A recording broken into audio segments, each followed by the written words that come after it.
A Hell's Angel reached for a little boy's pulse after finding him dying in the freezer.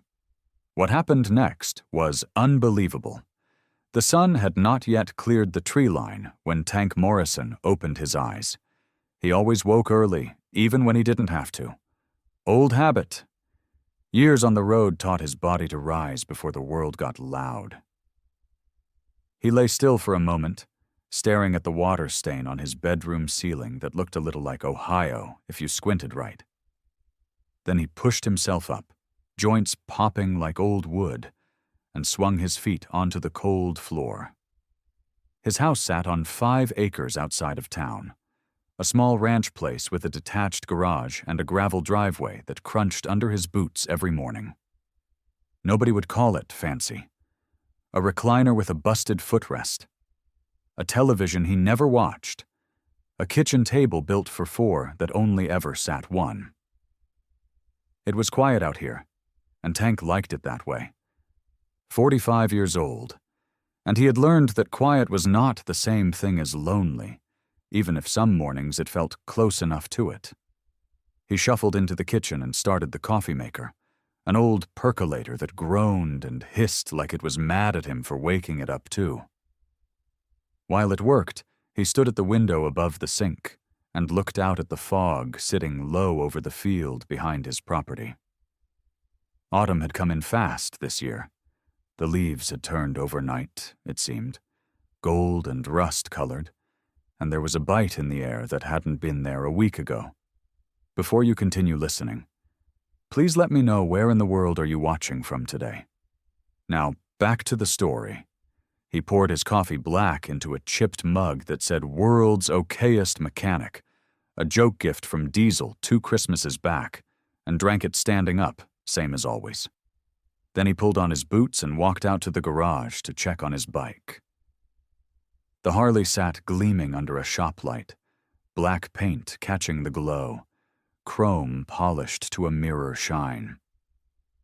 Tank ran a hand along the tank, checked the oil, thumbed the tire pressure out of habit more than need. He kept the bike the way some men kept a good suit, ready for whatever the day asked of him. 45 years old, and folks in town still crossed the street when they saw him coming, cut his cousin Pete's yard without being asked, tipped their hats and hurried along. He didn't mind it much anymore. There was a time it used to bother him, being looked at like a threat instead of a man. These days he had made his peace with it. He had earned some of that reputation fair and square in his younger years, and there was no use crying over it now. His phone buzzed on the workbench, screen lighting up amid the shadows of the garage. He wiped his hands on a rag and picked it up. It was a text from Pete. "Hey man, sorry to bug you this early. Got that rental on Cedar Street, the Hendersons' place. Tenants haven't paid in 2 months, and I can't get anybody to answer the door or the phone. Curtains drawn, mail piling up. Probably skipped out, but can you swing by and check? Don't want squatters trashing the place before I can get it back on the market. Appreciate you, man." Tank read it twice, frowning. Pete managed a handful of rental properties around town. Small stuff. Nothing fancy. And he called on Tank now and then when something needed a firm hand or a set of eyes he trusted. Tank didn't mind. Gave him something to do besides sit around the house drinking coffee and staring at water stains shaped like the state he lived in. He typed back a short reply. "Yeah, I'll head over. No problem." He finished his coffee, rinsed the mug, and set it in the drying rack. Then he grabbed his leather cut off the hook by the door, the worn leather soft and familiar against his shoulders, patches faded from 2 decades of wind and rain and sun. He pulled on his gloves, grabbed his keys, and walked back out to the garage. The morning air had a crispness to it now, that first real cold snap of the season, the kind that made a man's breath show, and the kind that meant winter wasn't far behind. Tank swung a leg over his bike, settled into the seat, and thumbed the ignition. The engine roared to life beneath him, a sound that had always felt like coming home. He pulled out of his driveway and onto the county road, gravel giving way to cracked asphalt, and rode toward Cedar Street, the wind cutting cool against his face, the leaves swirling in his wake. 15 minutes later, he turned onto Cedar Street itself and slowed his bike to a crawl. The house sat at the end of the block, set back from the road behind a lawn gone wild, grass and weeds grown up past the porch steps. The mailbox overflowed with soaked flyers and envelopes. The curtains hung drawn tight across every window, and the whole place had a stillness to it that didn't sit right with him, a silence that seemed to swallow even the sound of his engine as he pulled into the cracked driveway and came to a stop. Tank kicked down the stand and swung off the bike. His boots crunched on the cracked driveway as he stood there a moment, just looking at the place. The house was a small 2-story, the kind built cheap back in the 70s and never fixed up right since. White paint peeling off the siding in long curls, like the whole place was shedding its skin. The porch sagged a little on one side, and one of the steps looked like it had rotted clean through. Tank had seen a lot of run-down houses in his life, had lived in a few himself back in the wilder years, but there was something about this one that made the hair on the back of his neck stand up. Maybe it was the quiet. He walked up toward the porch first, his boots crushing down the tall grass with each step. The mailbox at the end of the walk was stuffed so full that envelopes and flyers spilled out the bottom, sun-bleached and rain-swollen, some of them soft as wet cardboard. Tank pulled a few out without thinking, checked the names. Same as Pete had said. The Hendersons' place, rented out to some woman named Dana and whoever else was staying there. He tucked them back in and kept walking. "Hello?" he called out, cupping a hand around his mouth. "Anybody home? I'm a friend of the landlord, just checking on the place." Nothing answered him but a crow somewhere off in the trees, letting out one long, ugly caw before going quiet again. He climbed the porch steps careful, testing each one with his weight before he trusted it, and knocked hard on the front door. The sound of it seemed to echo through the house, which told him something all on its own. Empty houses had a certain kind of echo to them. Full ones didn't. "Hello? Anybody in there?" Still nothing. He leaned close to the door and tried to peer through the gap in the curtains hanging in the window beside it, but they were drawn tight, not even a sliver of light getting through. He could make out nothing but shadows and the vague shape of a couch. Tank stepped back off the porch and started walking the perimeter of the house, the way he always did with these check-ins for Pete. You could tell a lot about a place by walking around it slow, looking at what people left behind when they thought nobody was watching. The side yard was worse than the front. Trash bags sat piled up near a bent chain-link fence, black plastic split open, spilling out fast food wrappers and diapers gone stiff with age. Flies buzzed lazy over the mess despite the cold. Tank's stomach turned a little at the smell of it, sour and rotten, and he picked up his pace to get past it.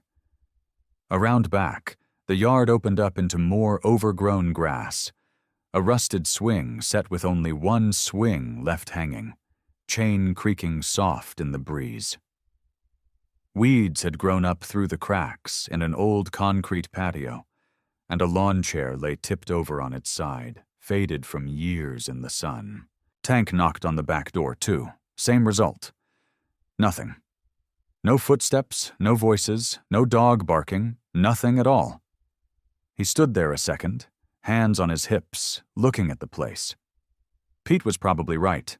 Skipped out on the rent, packed up whatever they could carry, and left in the middle of the night like folks did sometimes when they got in too deep. He'd seen it a dozen times over the years. Nothing to it but calling Pete back, letting him know the place was clear, maybe helping him board up a window or two before it got vandalized.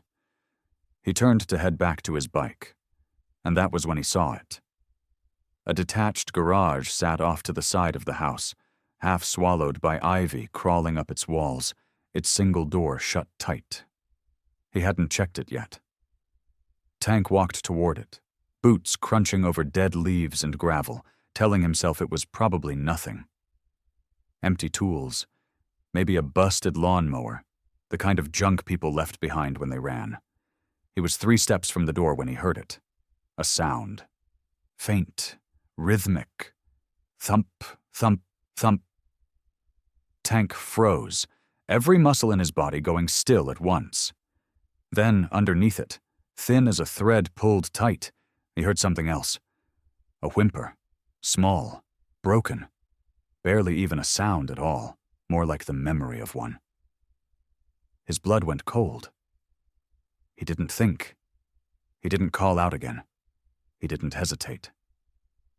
Tank Morrison reared back and drove his boot into the garage door with everything he had. The door cracked open, splintering at the hinge, and Tank stumbled into the dark. Dust hung thick in the air, catching the little bit of light that spilled in behind him. The garage smelled like motor oil and mildew and something else underneath it. Something sour that made the back of his throat tighten. He blinked hard, willing his eyes to adjust faster than they wanted to. "Hello?" His voice came out rough, quieter than he meant it to be. "Anybody in here?" The thumping had stopped the second his boot hit the door. Now there was only silence, thick and heavy, pressing down on him from every corner of the cramped little space. Tank stood still, holding his breath, listening so hard his ears rang. Then it came again. That whimper, so faint he almost thought he'd imagined it. But he hadn't. It was real, and it was close. His eyes swept the garage, taking in the shapes as they sharpened out of the gloom. A workbench along one wall, covered in dust and cobwebs. A stack of old paint cans. A bicycle with 2 flat tires leaned up against a support beam. And there, shoved into the back corner, half hidden under a moth-eaten moving blanket, sat an old chest freezer. It was the kind Tank's own grandmother used to keep out in her garage back when he was a kid. Long and low and white, the lid hinged at the back. Except this one wasn't plugged in. He could see the cord lying loose on the concrete floor, coiled up like a dead snake, nowhere near an outlet, and wrapped around the latch, tangled through the handle in a mess of loops, was a bicycle chain. A padlock hung from the end of it, cheap and rusted, but solid enough to do its job. Tank's stomach dropped straight through the floor. "Hey," he said, already moving, already crossing the garage in 3 long strides. "Hey, I hear you. I'm coming, okay? I'm coming." He dropped to his knees in front of the freezer, and up close he could hear it now. A thin, rattling breath from somewhere inside, so weak it barely stirred the air. His hands went to the chain, fingers finding the cold metal links, and he pulled. It didn't budge. "Come on," he muttered, teeth gritted, veins standing out along his thick forearms as he pulled harder. "Come on, come on!" The chain held. Tank changed his grip, wrapping both hands around a single link, planting his boots wide on the concrete floor, and he pulled with everything he had in him. 15 years of hauling engines and busting knuckles on stuck bolts. 15 years of a body built for exactly this kind of moment, and he poured all of it into his arms. Something inside the chain gave with a sharp, metallic snap, one of the old, weakened links finally surrendering. Tank didn't stop to check his work. He grabbed the loosened chain in both fists and ripped again, and this time the whole tangled mess came apart, clattering to the concrete floor in pieces. The padlock hit the ground with a heavy clank. Tank's hands were shaking now, something he hadn't felt in years, not since his wildest days on the road when things went bad fast. He grabbed the edge of the freezer lid and threw it open. The smell hit him first, stale and cold and wrong. Then his eyes adjusted to the dim shape curled up inside, and his whole world went silent for one long, terrible second. A boy. Small, impossibly small, folded into the tight space with his knees pulled up to his chest. His skin was pale as paper, his lips tinged a deep, awful blue. Dark hair matted flat against his forehead. His eyes were closed, his chest barely rising, each breath so shallow it looked like it might be his last. "Oh God," Tank whispered. "Oh God, kid." His heart dropped straight into his boots, a cold, sick feeling flooding through him as he reached down with both hands toward the boy's small, still body. Tank's hands slid beneath the boy's small body, and what he felt made his chest ache. The kid weighed almost nothing. Bones and skin, that was all, like something had hollowed him out from the inside. Tank had carried sacks of dog food heavier than this child. "I got you," he said, his voice cracking in a way he didn't recognize. "I got you, kid. Hang on." He lifted the boy free of the freezer, cradling him against his chest, one arm under his knees and the other supporting his back. The boy's head lolled to the side, limp, his neck barely holding its own weight. Tank shifted him higher, tucking him in close, the way you'd hold something you were afraid to break. "Come on now," Tank muttered, kneeling right there on the cold, concrete floor. "Come on! Don't you do this to me." He pressed two thick fingers against the side of the boy's neck, right where the pulse should be, and he held his breath. Nothing. For one horrible second, the whole world seemed to stop turning. Tank's own heart slammed against his ribs so hard he thought it might drown out anything he was trying to feel. He adjusted his fingers, pressed a little firmer, told himself to be patient, told himself panic wouldn't save this boy. "Please," he whispered. It wasn't a word he used much. It didn't come easy. But it came now, low and rough, more prayer than sentence. "Please, please, please." And then he felt it. Faint. So faint he almost convinced himself he'd imagined it, the way a man dying of thirst might imagine water. But it came again. A small, fluttering beat against his fingertips, weak as a moth's wings. But there, alive, fighting. Relief crashed through Tank's body like a wave breaking over rocks, so strong his arms nearly went weak with it. His eyes stung, hot and sudden, and he blinked hard against it, refusing to let the tears fall. There wasn't time for that. Not now. "That's it," he breathed, cradling the boy tighter. "That's it, kid. You stay right there with me. You hear me? You stay." The boy's lips were still blue, his skin still frighteningly cold beneath Tank's hands, colder than anything living should ever be. But there was a pulse, and where there was a pulse, there was a chance, and Tank Morrison had spent his whole life betting on long shots and lost causes. This was the one bet he refused to lose. He surged up off his knees in one motion, ignoring the way his joints screamed in protest, ignoring everything except the small, fragile weight in his arms. The garage door hung open behind him, splintered and busted from where he'd kicked it in, and beyond it the gray afternoon light looked like the brightest thing he'd ever seen. "Stay with me," Tank said again, already moving, already running, his boots pounding hard against the cracked concrete of the driveway. "Stay with me, kid. Stay with me." The boy's head bounced gently against his shoulder with every stride, and Tank curled his arm tighter around him, shielding him from the wind, from the cold, from anything else this rotten world might try to throw at him. His truck sat parked at the curb, engine still ticking from the drive over, and Tank didn't slow down until he reached the passenger door, wrenching it open with one hand while he held the boy steady with the other. He climbed inside, settling the child across his lap for just a moment, buckling nothing, thinking of nothing except getting to the hospital as fast as his old truck could carry them. He slid across the bench seat, laid the boy down as gently as he could manage, and scrambled behind the wheel. The engine roared to life. Tank threw the truck into gear, tires spinning against the pavement as he pulled out hard, one hand gripping the wheel, white-knuckled, the other reaching over without thinking to rest against the boy's chest, feeling for that fragile, fluttering heartbeat. One more time. It was still there.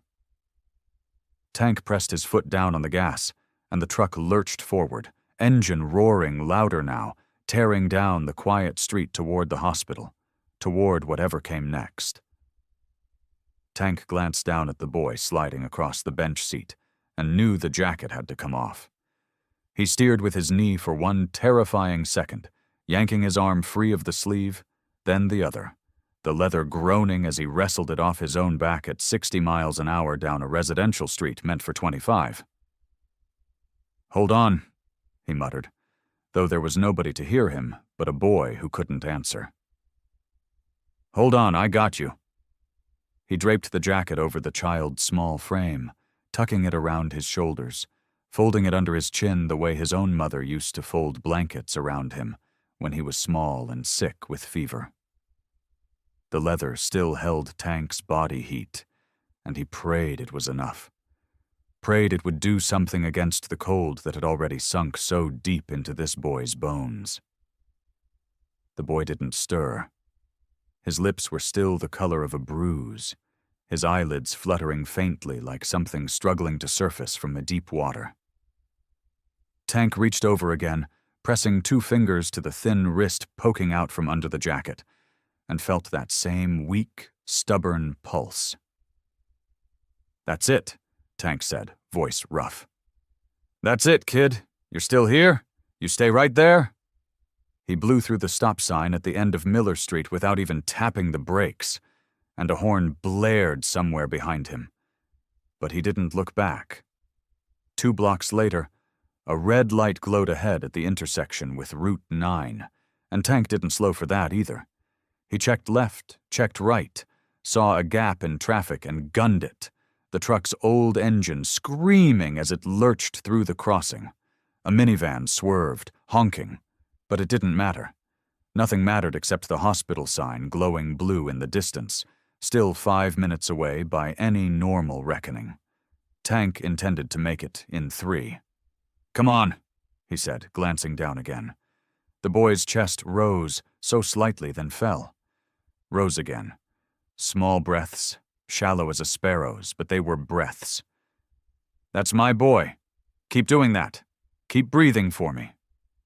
He didn't know why he said "my boy."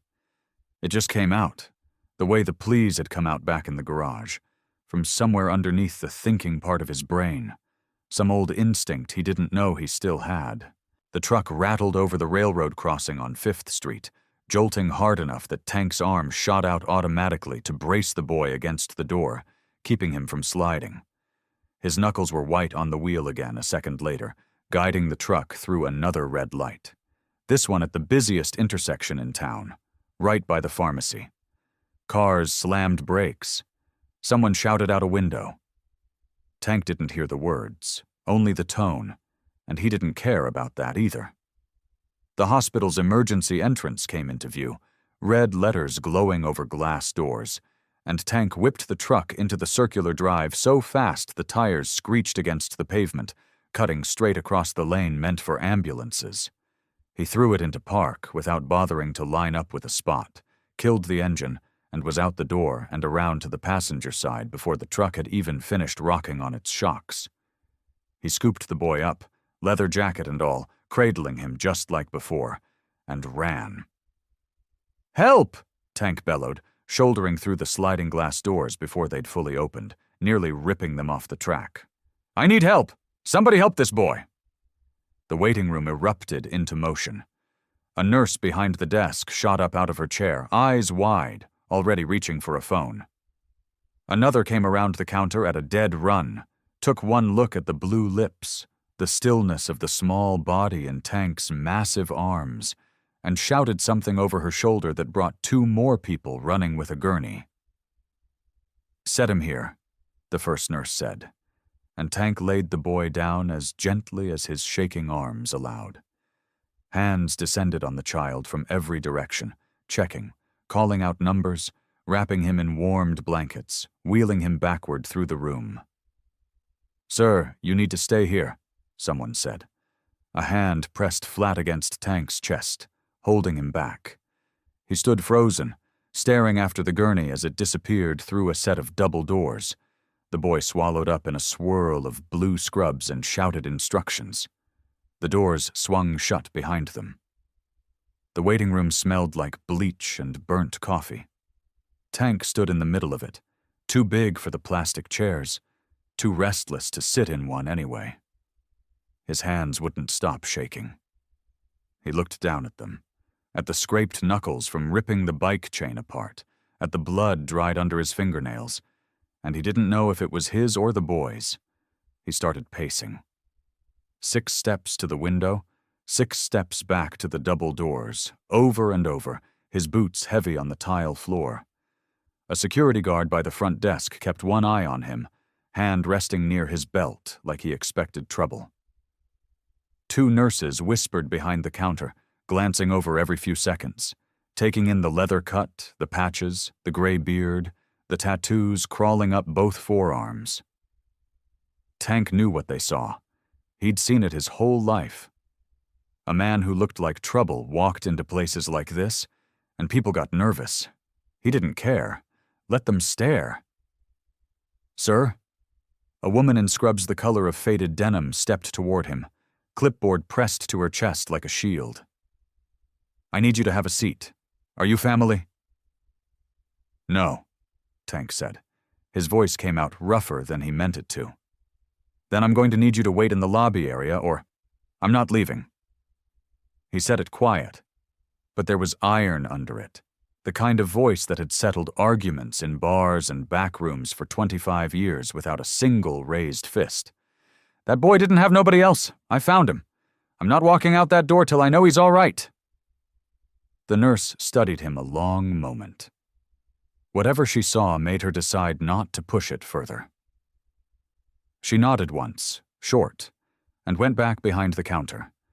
But she kept glancing over her shoulder at him every couple of minutes, like she was still deciding whether to call somebody. Tank sat down heavy in one of the plastic chairs, his elbows on his knees, staring at the double doors the boy had disappeared through. He thought about the freezer, the rusted padlock, the way the chain had bitten into his palms as he tore it loose, how it hadn't even hurt until later. He thought about the boy's lips, blue like a bruise, and the way his small chest had barely moved, air going in and out so shallow it looked like it might just stop, and nobody would even notice the difference. He thought about the whisper. "Please." Tank rubbed a hand down his face, over his beard, and realized his eyes were wet. He hadn't cried in probably 15 years. Not when his father died, not when the club lost Bobby Ray to a drunk driver on Route 9, not even at his own mother's funeral. He wiped his face with the back of his hand and kept staring at those doors. 20 minutes passed. Then 30. The security guard eventually wandered off toward the front entrance, apparently deciding Tank wasn't worth watching anymore. A janitor pushed a mop bucket past, throwing him a curious look, but nobody else came near. Finally, close to an hour after they'd wheeled the boy away, one of the double doors swung open. A doctor came through, young-looking, with tired eyes and blood on the cuff of his white coat. He scanned the waiting room, and his gaze landed on Tank. Tank was on his feet before the man even reached him. "The boy," Tank said. "Is he?" "He's stable," the doctor said, and Tank felt something in his chest crack open, relief flooding through him so hard his knees nearly buckled. Another 20 minutes, and it would have been a different conversation. His body temperature was dangerously low. We've got him warming slowly, monitoring his heart, but he's responding well. He's a fighter, that one. "Can I see him?" The doctor hesitated. "You're not family." "I don't care what I am on paper," Tank said, and his voice cracked in a way he didn't try to hide. "I'm the one who found him. I'm the one he's got right now. Please." Something in Tank's face must have convinced him, because the doctor let out a slow breath and nodded toward the doors. "You can wait outside his room. That's the best I can do right now." "That's enough," Tank said. "That's enough." The hallway outside Milo's room was quiet, except for the soft beep of machines and the squeak of shoes on tile. Tank had pulled a chair right up next to the boy's bed and hadn't moved from it in 3 hours. His big frame looked strange next to all the tubes and wires, like a mountain sitting next to a stream. He watched Milo's chest rise and fall, slow and steady now, not that shallow flutter from before, and he let himself breathe a little easier each time. A woman appeared in the doorway. She was maybe 50, with reading glasses pushed up into gray hair and a lanyard full of badges around her neck. She carried a thick folder against her hip, like she'd carried 100 just like it. "Mr. Morrison?" she said, keeping her voice low. "I'm Linda Ferris, Child Protective Services." Tank stood, careful not to let the chair scrape too loud. "That's me. Do you mind stepping out for a minute? I need to ask you some questions." He glanced back at Milo, still sleeping, then followed her a few feet down the hall where they could talk without waking the boy. "I need you to walk me through how you found him," Linda said, pen ready over her folder. Tank rubbed the back of his neck. "My cousin owns the rental. Couldn't get a hold of the tenants for 3 weeks, rent wasn't coming in, so he asked me to ride out and check on the place. Soon as I pulled up, I knew something was wrong. Grass hadn't been cut in a month. Mail piled up on the porch. Curtains shut in the middle of the day." He paused. "I heard thumping, real faint, coming from the garage. Then I heard him cry." Linda's pen moved fast, but her eyes stayed on his face. "There was a freezer in there.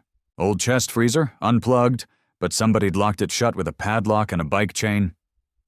His jaw tightened, just remembering it. "I tore it off. He was curled up inside, blue around the mouth. I found a pulse and I got him to the truck and drove." Linda was quiet for a second, like she needed to steady herself before she spoke again. "We've been piecing together what happened. Milo's mother, Dana, left him with a neighbor about 3 weeks ago. Told the neighbor it was just for the weekend. She never came back." Tank felt his hands curl into fists at his sides. 3 weeks. The neighbor claims Milo cried too much. Said she couldn't handle it." Linda's voice stayed flat and professional, but her eyes weren't. "She put him in the freezer as punishment, told him to stay quiet or stay in there forever. From what we can tell, she fed him irregularly, sometimes not for a full day." Tank said nothing. There wasn't anything to say that wouldn't come out as a growl. "He survived on almost nothing," Linda continued. "A small gap for air. Sheer will, probably. Kids surprise us sometimes." Tank looked through the little window into Milo's room, at the small shape under the white blanket. "He shouldn't have had to." "No," Linda agreed. "He shouldn't have." She flipped a page in her folder, and her face changed, some of the steadiness draining out of it. "Mr. Morrison, I have to tell you something else. We've checked every record we have. Milo has no family on file willing or able to take him in. His mother is missing, presumed to have relapsed. We don't have anything on a father. There's no grandparents listed, no aunts, no uncles." She closed the folder. "Which means, once he's discharged, he'll go into the foster system. At least until we can figure something else out." Tank felt something drop in his stomach, heavy as a stone. Behind him, a small voice cracked through the quiet. "Uncle Tank." He turned so fast he nearly knocked Linda's folder out of her hands. Milo was awake, eyes half open, searching the room until they found him. Tank crossed the space in 2 steps and knelt by the bed, and the boy's small hand shot out and grabbed his, gripping tighter than Tank thought possible for someone so weak. "Don't let them take me somewhere else," Milo whispered, his voice thin and scared. "Please." Tank looked down at that small hand wrapped around his scarred, calloused one, and something inside him locked into place, solid as steel. "I'm not going anywhere," he said. "You hear me? I'm not going anywhere." He didn't know how he was going to keep that promise. Not yet. But he knew, sure as he knew his own name, that he was going to find a way. Day 2. Tank showed up at 9 in the morning with a paper bag full of candy bars stuffed in his leather jacket pocket. He'd bought one of everything the gas station had, not knowing what a kid liked, figuring more was better than less. Milo was sitting up in bed this time, propped against 2 pillows, a blanket with little cartoon dinosaurs on it pulled up to his chest.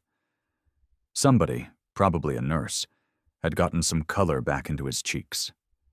He still looked small and tired, but his eyes tracked Tank across the room, and that felt like something.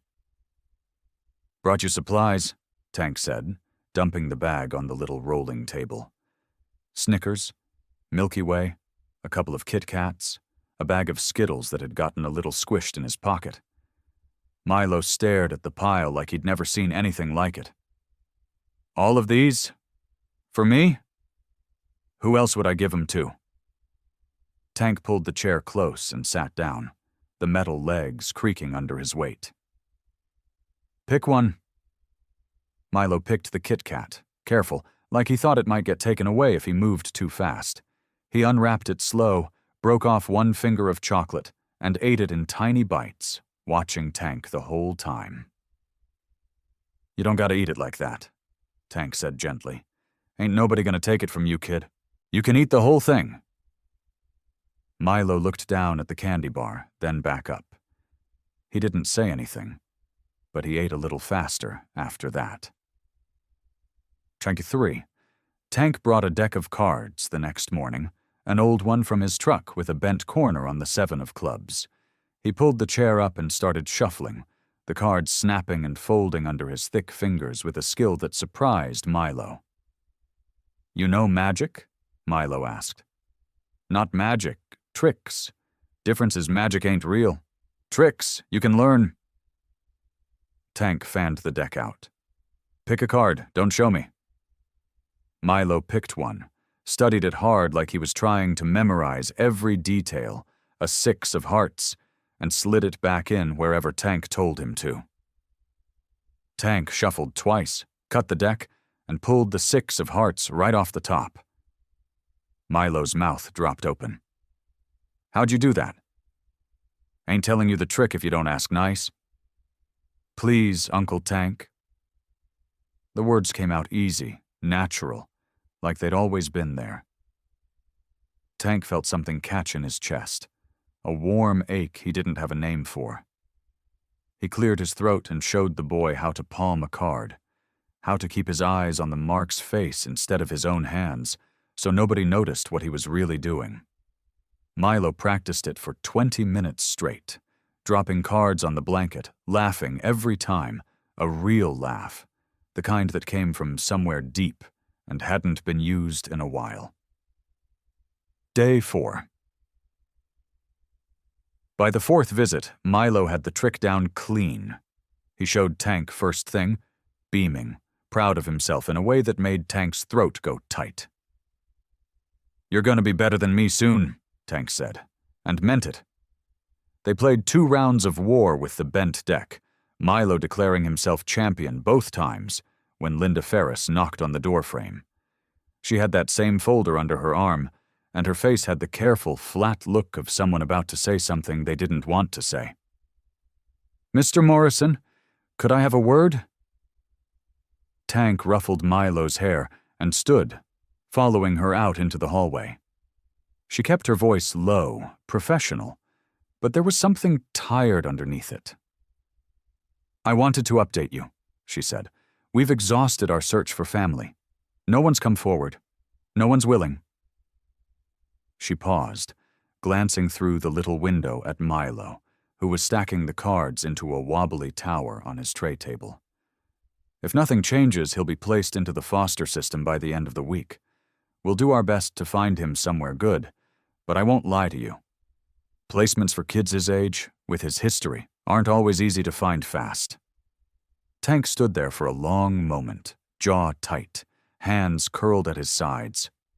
He looked past her, through the glass, at the boy who'd called him Uncle Tank like it was the most natural thing in the world. "He's not going into no system," Tank said, low and certain. "Not while I'm breathing." Day 5. The law office was squeezed between a nail salon and a shuttered pizza place, the kind of storefront most people drove past without noticing. The gold letters on the door read, "Quan Legal Services," and underneath, smaller, "Family Law and Advocacy." Tank had gotten the address from Ronnie, a bartender at the VFW, who knew everybody's business and owed Tank a favor from a long time back. "She's good," Ronnie had said, wiping down the bar. "Young, though, takes the cases nobody else wants. You didn't hear it from me, but she took on the county last year for some foster kid and won. Made some people real mad." That was good enough for Tank. He pushed through the door, and the bell above it jingled weakly. The waiting room was small, just 2 chairs and a coffee table stacked with magazines nobody had touched.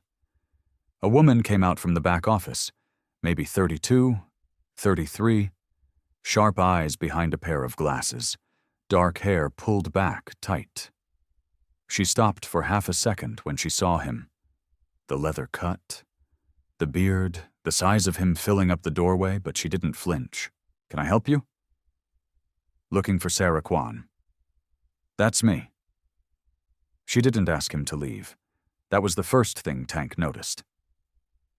"Come on back." Her office was cramped, a desk buried under folders, a window with the blinds half open letting in thin gray light.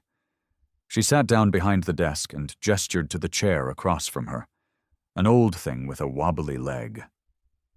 "So," she said, "what can I do for you, Mr. Morrison, Tank Morrison?" He sat down slow, careful with the chair, and folded his hands together to keep them from fidgeting. He wasn't a man used to asking for help. "There's a kid, 8 years old, name's Milo.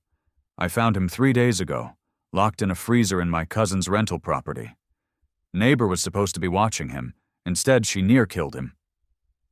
Sarah's face didn't move much, but her eyes sharpened. "Is he alive?" "Yeah, barely, when I found him. He's stable now. Hospital's got him." Tank rubbed a hand over his beard. "Mama's gone. Vanished. No family's stepped up. CPS worker told me yesterday if nothing changes, he goes into the system by end of week." "And you're here because?" "Because I want him. I want to keep him out of the system. I want to be the one raising him." Tank said it plain. No hedging, no softening it up. "I know how it sounds. Man like me. I got a record. Assault, back when I was younger and dumber. Some other stuff too, nothing recent, but it's there. And any judge who looks at me is going to see a Hell's Angel with a rap sheet before he sees anything else." Sarah leaned back in her chair, studying him. "Why do you want this? Really? Most people, they'd call CPS, maybe visit the kid in the hospital, and let the system handle it. That's what people do." Tank was quiet for a second. He thought about Milo's small hand in the truck. Blue lips, the whisper of a cry from inside that freezer. He thought about the way the boy said Uncle Tank, like it was a fact already settled. "Because nobody's ever shown up for that kid," Tank said.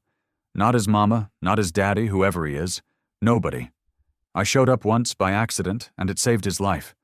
I ain't walking away now just 'cause it's easier for a judge to look at somebody in a suit." Sarah was quiet for a long moment, tapping her pen against the desk. Then she pulled a legal pad toward her and clicked the pen open. "Emergency temporary guardianship," she said. "That's what we'd file for. It's not permanent, but it stops CPS from placing him somewhere else while we sort out the rest. I'll need everything you've got. Hospital records, the police report from the rescue, anything showing your relationship with him so far." "You're taking the case?" "I'm taking the case." She didn't smile, exactly, but something in her face softened. "Pro bono. I've got a feeling this one's worth it." Tank felt something loosen in his chest for the first time in days. "What do we do first?" Sarah started writing. "First, we file the petition. Then we get you in front of a judge, fast, before the end of the week, if we can manage it." Day 6. The hospital room smelled like clean sheets and hand sanitizer, and Milo was sitting up in bed, propped by 2 pillows, working through a cup of red Jell-O like it was the best thing he'd ever eaten. Color had come back into his cheeks. His lips weren't blue anymore. Tank still couldn't get used to it, how fast a kid could bounce back once somebody just started feeding him and keeping him warm. "They put cherries in the Jell-O," Milo said, holding up his spoon like it was proof of something important. "Real ones. Well, not real ones, but it says cherry." "That's a step up from garage food, I reckon," Tank said, easing himself into the plastic chair beside the bed. It groaned under him. Everything in this hospital groaned under him. Milo grinned, and it still caught Tank off guard every time. How easy that smile came now, when 3 days ago the kid could barely lift his head. A nurse had brought in a small cardboard box that morning, the few things that had been collected from the house where Milo had been staying. Not much. A busted action figure with one arm missing. A folded-up school worksheet with a gold star sticker on it. A flattened cereal box someone had cut shapes out of. Tank sifted through it slow, careful, the way you'd handle something breakable even if it wasn't. That was when he found the photograph, tucked flat against the bottom of the box, like it had been hidden there on purpose. It was old, the edges soft and rounded from being handled 100 times, the color gone a little yellow the way photographs get when they've sat in a wallet or a drawer for years. A man stood in it, maybe late 20s, arms crossed, squinting into the sun. He had a beard, dark, trimmed close. He wore a leather cut, the kind of vest every club member wore, patches sewn on, careful and proud. Behind him was a garage, motorcycles lined up in a row, chrome catching the light. "Who's this?" Tank asked, turning the photo so Milo could see it, though he had a feeling he already knew the answer from the way the boy's spoon had stopped moving. Milo shrugged, the kind of shrug that tried to look like it didn't matter, even though Tank had learned by now that shrug was Milo's way of covering up something that mattered a whole lot. "That's my dad," he said. "I don't really remember him, though. Mom used to say he rode away one day and never came back. I was real little." "You know his name?" Milo thought about it, chewing his lip. "Ray, I think. Mom called him Ray sometimes. Other times she called him something else. Reload, maybe? Like a nickname." He looked up at Tank, curious now. "You know a lot of guys with names like that, right? Since you're in a club too?" Tank didn't answer right away. He was looking at the photograph now, really looking, past the man's face and down to the vest, to the patches sewn across the leather. His chest went tight and cold, like somebody had reached in and squeezed something loose. He knew that patch. He knew it the way you know your own hands, your own boots, the sound of your own bike idling in the driveway. It wasn't just any charter design. It was his charter. The same colors, the same lettering, the same eagle stitched across the back panel that Tank himself had worn for over 20 years, the one hanging right now in his own closet at home. This photo was old, older than the falling out, older than the bad blood and the botched deal and the years of silence that came after. Tank's mind flipped backward, fast, through faces he hadn't let himself think about in a long, long time. Men who used to ride beside him. Men who used to be brothers, before everything went sideways. "Ray," Tank said quietly, mostly to himself. "Reload." The name landed in his chest like a dropped wrench. Milo was watching him now, curious, maybe a little worried at the way Tank had gone still and quiet. "You okay, Uncle Tank?" Tank didn't answer him. He was still staring at the photograph, at that patch, at the ghost of a man he used to call brother standing there grinning like nothing bad had ever happened between them. And for the first time since he'd pulled Milo out of that freezer, Tank felt the past reach up and grab him by the throat. The clubhouse sat at the edge of town, a squat brick building with a gravel lot, and a row of bikes parked out front like soldiers standing at attention. Inside, the lights were dim and warm, yellow bulbs hanging over a scarred pool table, the walls covered in old photographs, road signs, and patches from charters long since folded. It smelled like leather and cigarette smoke, and 40 years of stories nobody outside these walls would ever hear. Tank walked in still wearing the same clothes from the hospital. The photograph folded careful in his jacket pocket, like it might bruise if he wasn't gentle with it. Diesel was at the bar, nursing a beer and cleaning a wrench with a rag out of habit more than need. Preacher sat in the corner booth, reading glasses low on his nose, working through a crossword puzzle like he did most nights. Ghost was behind the pool table, lining up a shot he had no chance of making, whistling some tune under his breath. "There he is," Ghost said, straightening up. "How's the kid?" "Better," Tank said, "eating Jell-O like it's steak." That got a small laugh out of the room, but it faded quick when Diesel looked up and caught something in Tank's face. Diesel had known Tank for over 20 years. He didn't need words most of the time. He just set the wrench down. "What is it?" Diesel said. Not a question. A statement. Tank pulled the photograph out of his pocket and set it flat on the bar top, sliding it toward the three of them like he was laying down a bad hand of cards. "Found this in Milo's things. He says it's his dad." Preacher took his glasses off and leaned in first. Ghost came around from the pool table, cue still in hand. Diesel just stared. Nobody said anything for a long moment. The jukebox in the corner hummed low, some old country song nobody was really listening to.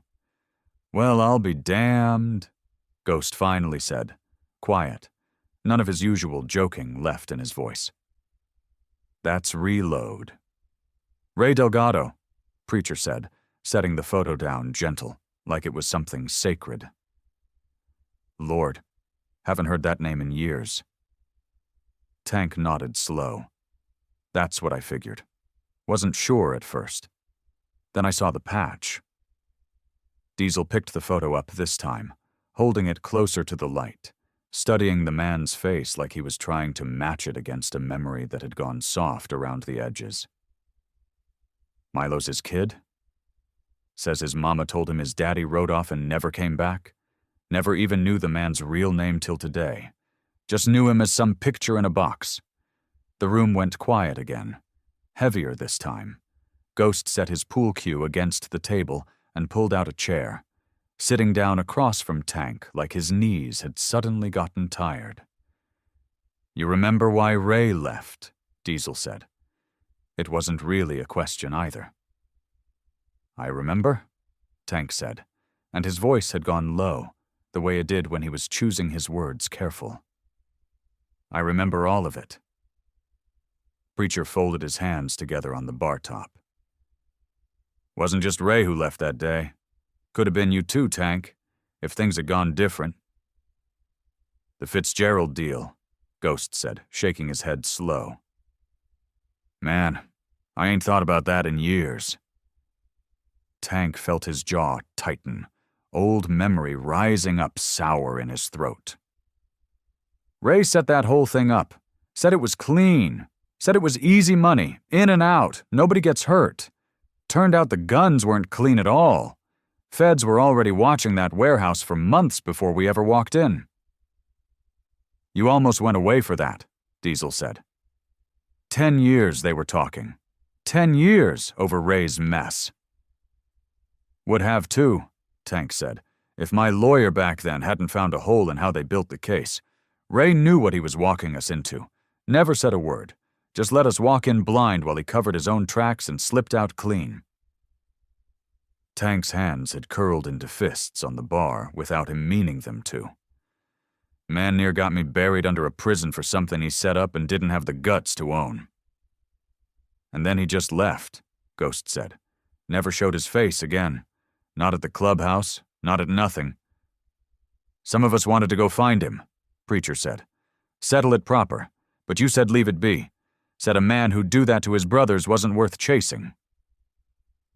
Tank stared down at the photograph, still sitting on the bar, at the young man grinning in front of the garage. No idea yet what kind of choices he'd make, what kind of wreckage he'd leave behind him. And now, 15 years later, here was that same wreckage, sitting up in a hospital bed 3 miles from here, calling Tank Uncle Tank, and asking him if the nurses would bring more Jell-O. 15 years is a long time to carry bad blood, Tank said finally, quiet. But that boy needs to know where he comes from. Needs family, if there's any left to find. And if Ray's out there somewhere, I need to look him in the eye. For Milo's sake, if nothing else. The first lead came from a man named Whistler, an old-timer who used to run with a charter 2 counties over. Tank found him at a gas station off Route 9, pumping diesel into a truck older than some of the men Tank rode with now. Whistler squinted at Tank for a long minute before recognition set in. Tank Morrison, didn't figure I'd see your face again this side of the river? Looking for somebody? Tank said. Ray Delgado. Went by Reload. Whistler's face changed at the name, something guarded sliding down over it like a shade pulled shut. Heard that name a few years back. Fella was working construction outside Millfield. Didn't last long there. Boss said he showed up drunk one too many times, and that was that. You got an address? Nah, just what I heard secondhand, that's all I got. Tank thanked him anyway, tucked the information away like a puzzle piece that fit nowhere yet, and rode on. Millfield turned up nothing. The construction company had folded 2 years back. The owner moved to Florida, the old office now a laundromat with flickering fluorescent lights, and a woman behind the counter who'd never heard the name Delgado in her life. Dead end number 1. The second lead came through Preacher, who still kept in touch with a woman named Connie, who used to run a diner where half the club had eaten breakfast for a decade straight. Connie remembered a man matching Ray's description, said he'd come in some mornings looking rough, ordered black coffee and nothing else, paid in crumpled bills and never said much. She thought he mentioned a cousin in Dayton once, but couldn't be sure, and it had been years since she'd seen his face at all. Tank drove to Dayton on a gray Tuesday afternoon, walked into 3 different bars asking after Ray Delgado, showed the photograph to bartenders and old men nursing drinks at noon.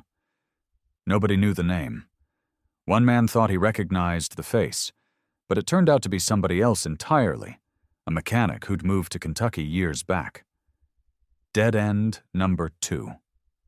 Each night, no matter how far he'd driven or how many doors had closed on him, Tank showed up at the hospital before visiting hours ended. Milo would be sitting up in his bed, color coming back into his cheeks a little more each day. The blue gone from his lips entirely now. Tank brought him a deck of cards one evening and taught him a simple trick, the kind that made Milo's eyes go wide when the card he'd picked turned up right on top. How'd you do that? Milo asked, grinning for the first time since Tank had known him.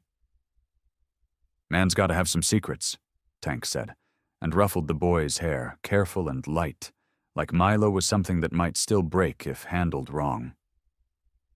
Milo asked about his father sometimes, Small, careful questions, like he was testing whether the subject was safe to touch. Did you find him yet? Working on it, Tank told him each time. These things take a while. He never let the frustration show in front of the boy. He saved that for the rides home, alone on his bike in the dark, engine growling under him while his mind chewed on every dead end like a dog, with a bone it couldn't crack open. It was Diesel who finally got the lead that mattered.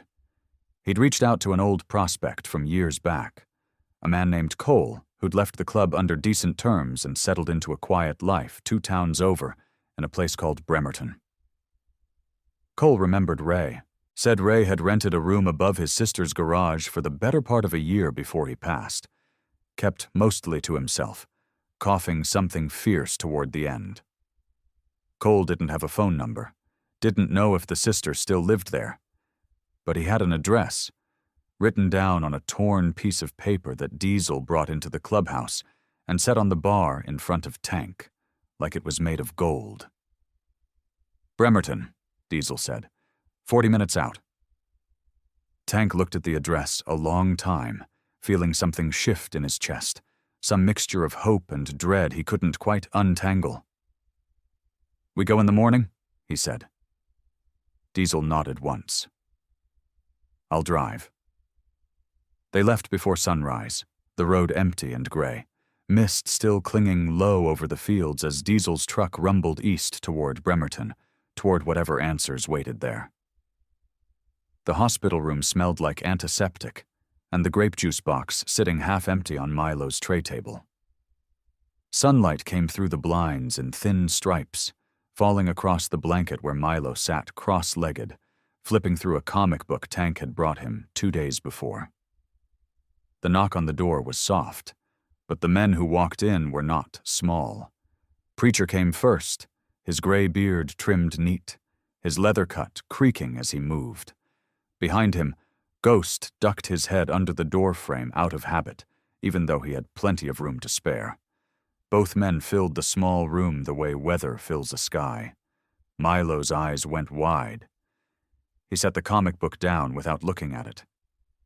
You must be Milo, Preacher said, his voice low and warm, like a porch swing on a summer night. Tank's told us all about you. Where's Uncle Tank? Milo asked, his small hands gripping the edge of his blanket. He's out chasing down a lead, Ghost said, pulling a chair close to the bed and dropping into it backward, arms folded over the top. Don't you worry. That man's like a bloodhound once he's on a scent. He'll be back before you know it. Milo studied them both for a long moment, the way he studied everyone new, like he was checking for something dangerous hiding behind their eyes. Whatever he was looking for, he didn't find it. His shoulders loosened, just a little. Are you guys bikers too? Sure are, Preacher said. He pulled up the other chair, easing into it slow, the way a big man learns to move so he doesn't seem so big. Name's Preacher. This troublemaker here is Ghost. Ghost, Milo repeated, testing the word. Like a ghost? Like I show up when you least expect it, Ghost said, wiggling his fingers like he was casting a spell. And I make bad jokes disappear into thin air.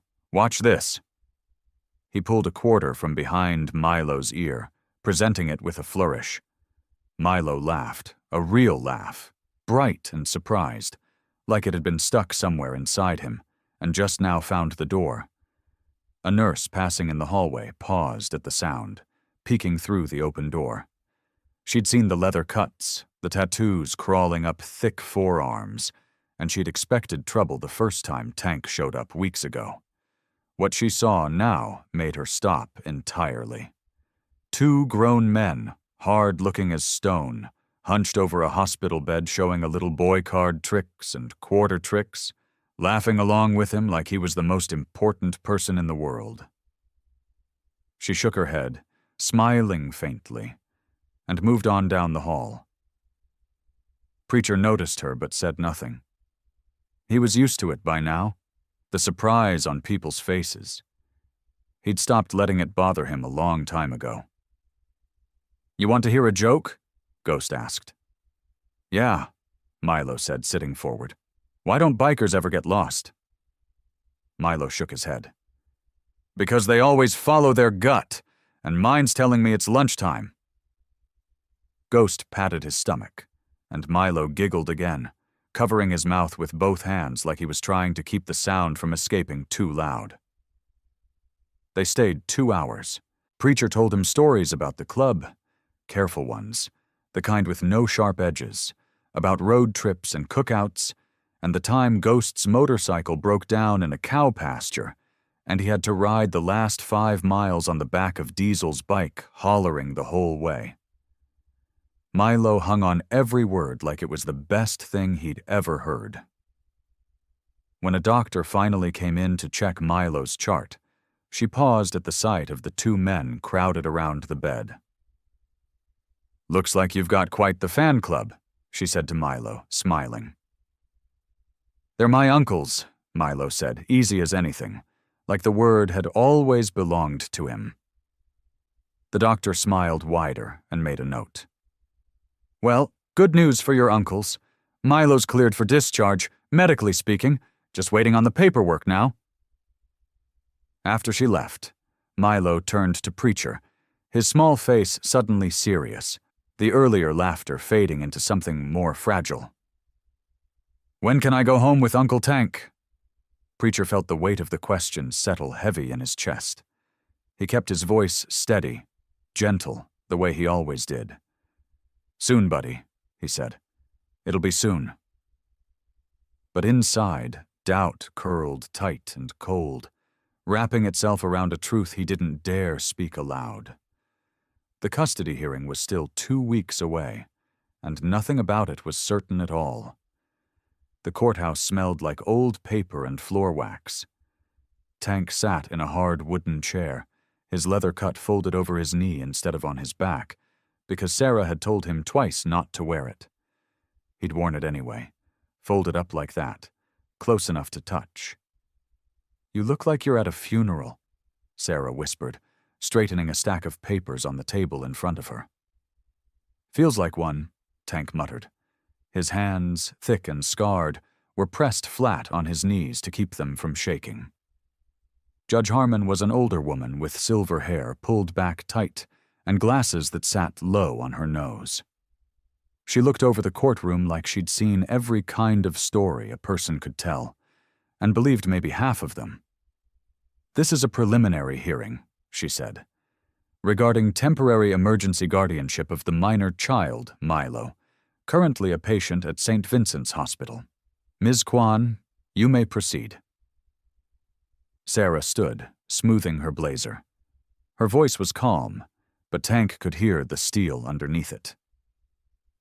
Your Honor, 3 weeks ago, my client, Thomas Morrison, discovered Milo locked inside a freezer, hypothermic and barely breathing.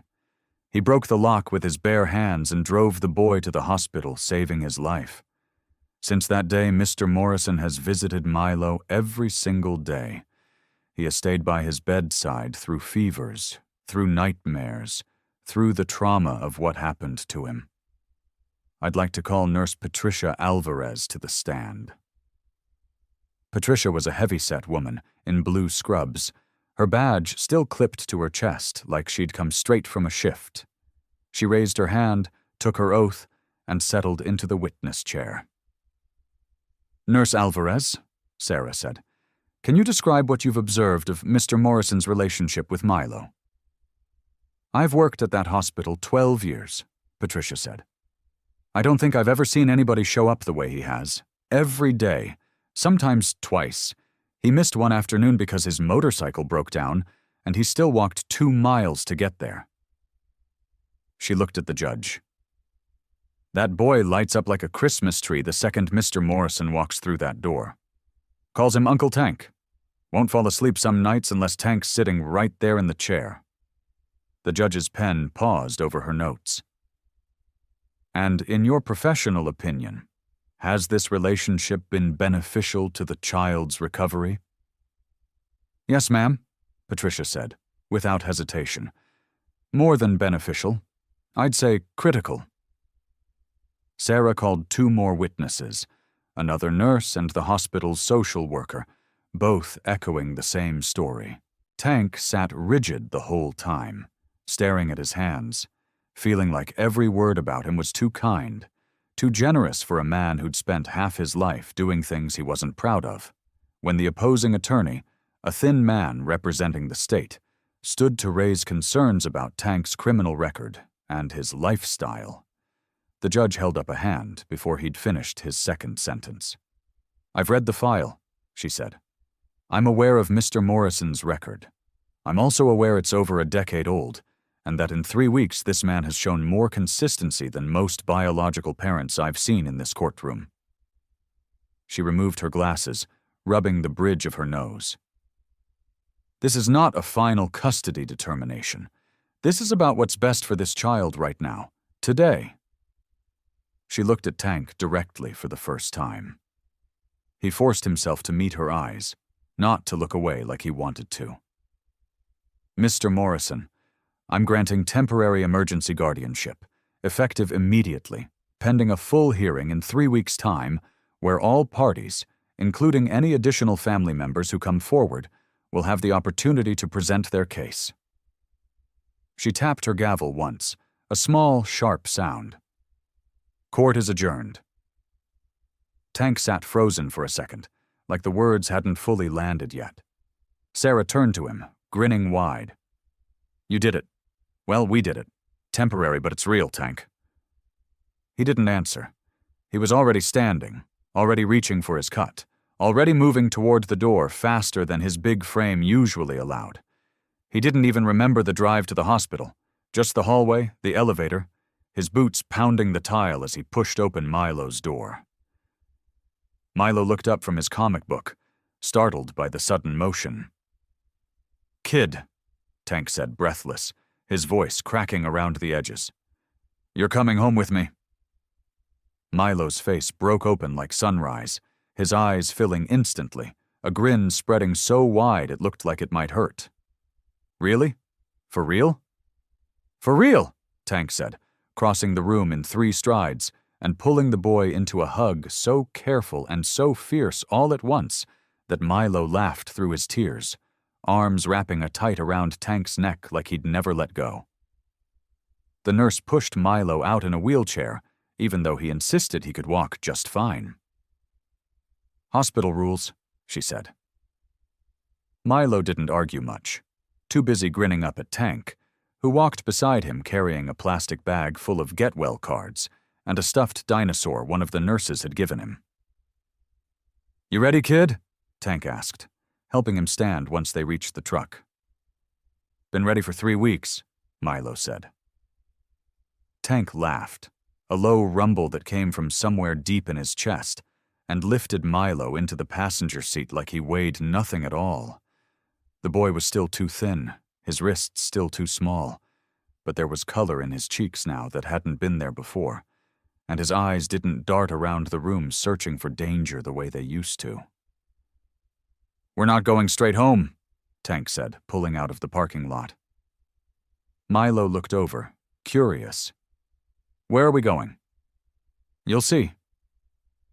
The clubhouse sat at the edge of town, a long, low building with motorcycles lined up out front like a row of sleeping animals. Milo had never been there before, and when Tank pulled into the gravel lot, the boy pressed his face close to the window, staring at the building with wide eyes. "This is where you live?" "This is where I used to spend a lot of time," Tank said. "Come on." The second they walked through the door, noise hit them like a wave. A banner hung crooked across the far wall, hand-painted letters spelling out, "Welcome Home Milo" in red and blue. Diesel stood near the pool table, arms crossed, but grinning wider than Milo had ever seen him grin. Preacher was setting out a stack of paper plates next to a cake so big it looked like it belonged at a wedding. And Ghost, of course, was the first one to come barreling forward, dropping to one knee so he was eye level with the boy. "There he is," Ghost said. "The man of the hour. You know we practically threw a parade for you?" "Well, not a real parade. That takes permits, but this is basically a parade." Milo laughed. A real laugh, bright and unguarded.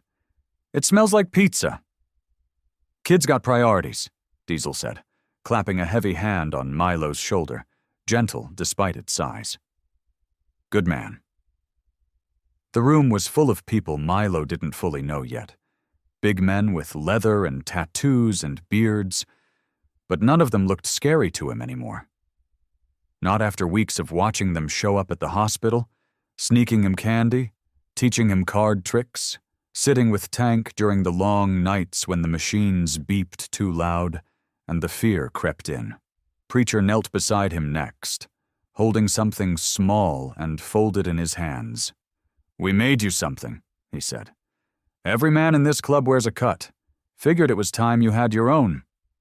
He unfolded it carefully. A small leather vest, sized just for a boy, soft and new, with a patch stitched proudly across the back. "Lyle, brother." Milo stared at it for a long moment, his small hands hovering like he was afraid to touch it, like it might disappear. "For me?" he whispered. "For you," Tank said, kneeling down beside him now, too. "You're one of us, kid. Officially." Milo's chin trembled, but he was smiling too hard to cry, and he reached out and took the vest like it was made of glass. Tank helped him slide his arms through, adjusting the shoulders, and when Milo turned around to show the room, the whole clubhouse erupted into cheers and whistles and clapping hands. "Look at him," Ghost hollered. "We got ourselves a real Hell's Angel." Milo puffed out his chest, grinning so wide his cheeks hurt, standing a little taller in that vest than he had in his whole life. Later that night, after cake and laughter and 100 stories Milo didn't fully understand but loved anyway, Tank drove him home. Not the hospital. Home. A small house with a porch light left on, and inside, a bedroom that hadn't existed 3 weeks ago. Freshly painted, a bed with new sheets, the little leather vest hanging carefully on the closet door. Tank tucked the blankets around Milo's shoulders, the way he'd seen it done in movies, unsure but trying anyway. "You good?" Tank asked. Milo's eyes were already heavy, his breathing slow and even. "Uncle Tank?" "Yeah, kid?" "I'm not scared anymore." Tank sat there a long moment after the boy's breathing evened into sleep, watching him rest peacefully for the first time in weeks, safe, warm, and home.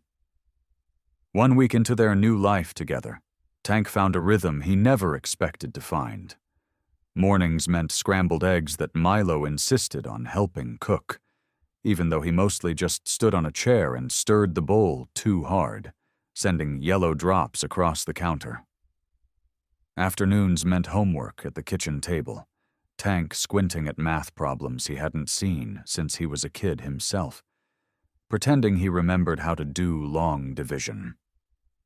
Nights meant tucking Milo in, leaving the hallway light on because the boy still didn't like full darkness, and sitting on the porch afterward with a cup of coffee, listening to the quiet.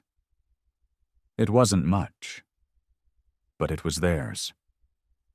Tank was out in the garage that Tuesday morning, elbow deep in the guts of his old Harley, when his phone buzzed on the workbench. He wiped his hands on a rag before picking it up. The name on the screen made his chest tighten. Frank Delaney. An old contact from his riding days, a man who still had connections scattered across 3 states, the kind of man who could find anybody if you gave him enough time and enough reason. "Frank," Tank said, pressing the phone to his ear. "Tank." Frank's voice was rough, tired. "I got what you asked for. About Ray." Tank set down the wrench in his hand. "Yeah." "He's gone, brother. Died 8 months back. Liver finally gave out. Complications from the drinking, the pills, all of it. Found him in his apartment 3 days after, neighbors said. Nobody came looking for him before that. No family listed. No next of kin. Tank stood there in the garage, the smell of motor oil thick in the air, and felt something heavy settle in his stomach. He'd known Ray Delgado once, rode beside him for years, back before everything fell apart between them, back before the anger and the accusations and the silence that followed. They'd been brothers once, in every way that mattered except blood. "Anybody give him a service?" Tank asked, his voice quieter now. "County handled it. No family showed. I'm sorry, man." Tank thanked him and hung up, standing there a long moment with the phone still in his hand. Ray had a son, a boy who looked like him around the eyes, who probably would have grown into that same crooked grin if things had gone different. And Ray died alone, in some apartment, with nobody even knowing he had a child worth calling. Tank thought about all the wasted years, the falling out that never got fixed, the pride that kept two grown men from ever picking up a phone, even once, even just to say something as small as "I'm sorry" or "I miss you, brother." Now there wasn't any chance left. No fixing it, no goodbye. Just an empty apartment and a boy who would grow up never knowing his father's voice. He walked back into the house slowly, the screen door creaking shut behind him. Milo was at the kitchen table, tongue poking out in concentration as he colored a picture of a dinosaur wearing sunglasses. He looked up when Tank came in. "You okay, Uncle Tank?" Tank forced a small smile. "Yeah, kid, just thinking." He was still standing there, watching Milo color, still turning Ray's memory over in his mind, when his phone rang again. Sarah's name flashed on the screen this time. Tank stepped back out onto the porch to answer, pulling the door shut gently behind him so Milo wouldn't hear. "Sarah," he said. "What's going on?" Her voice came through tight, careful, the kind of careful that made Tank's spine go stiff before she even finished her sentence. "Tank, I need you to stay calm." That's never a good way to start a conversation. "A woman came forward yesterday," Sarah said. "Her name is Cheryl. She's claiming to be Milo's aunt. Says she's been searching for him for years, that she just found out what happened, and she's petitioning for custody at the hearing." Tank gripped the porch railing, the wood creaking under his hand. "An aunt? Nobody's ever mentioned an aunt, not once, not in any of the records." "I know," Sarah said. "That's what worries me too." Tank looked through the window at Milo still bent over his drawing, safe and warm, and completely unaware that somewhere out there, a stranger was about to try to take him away. His stomach dropped like a stone. The meeting was set for a small conference room on the second floor of the county building, the kind of room with gray carpet and a table too big for the space. Tank got there 10 minutes early, wearing the only button-up shirt he owned, feeling like the collar was choking him. Sarah sat beside him, a folder of papers stacked neat in front of her. "Remember," Sarah said quietly, "let me do the talking unless I tell you otherwise."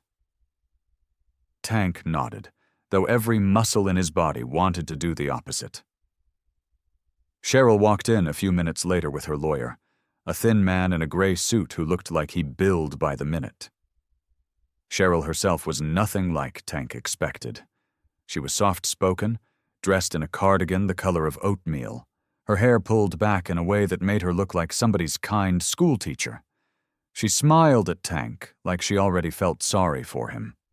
"You must be Tank," she said, holding out her hand. "I've heard so much about what you did for Milo. Really, thank you. I mean that." Tank shook her hand because he didn't know what else to do. Her grip was soft, careful, practiced. "I'm his aunt," she went on, sitting down across the table, folding her hands in front of her like she was praying. "On his mother's side. Dana and I lost touch years ago before all the trouble started. I didn't even know where she'd ended up. I've been looking for Milo since I heard she'd disappeared. You have to understand, I never stopped thinking about that little boy." Her eyes were shiny, wet at the corners. Tank watched her dab at them with a folded tissue she seemed to have ready in her sleeve. "I have a home," she continued. "A good one. 2 bedrooms, a yard, a school district with real resources. I've raised kids before, my own are grown now. I can give Milo stability, a mother's love, something a man in your situation might find difficult to provide." The words landed soft, but they landed like a slap all the same. Tank felt his jaw tighten. Sarah leaned forward before Tank could say anything. "Do you have documentation of your relationship to Dana? Birth certificates? Any family records connecting you to Milo?" Cheryl's lawyer slid a folder across the table. "We're happy to provide what we have. Cheryl has been forthcoming from the start." Sarah opened the folder, scanning quickly, her eyes narrowing at something Tank couldn't see from where he sat. "We'll need time to verify all this," Sarah said evenly. "Of course," Cheryl said, smiling again. The same soft smile, like none of this bothered her at all. "I understand completely. I just want what's best for my nephew. That's all I've ever wanted." The preliminary hearing happened 2 days later, in a courtroom that felt too big and too cold.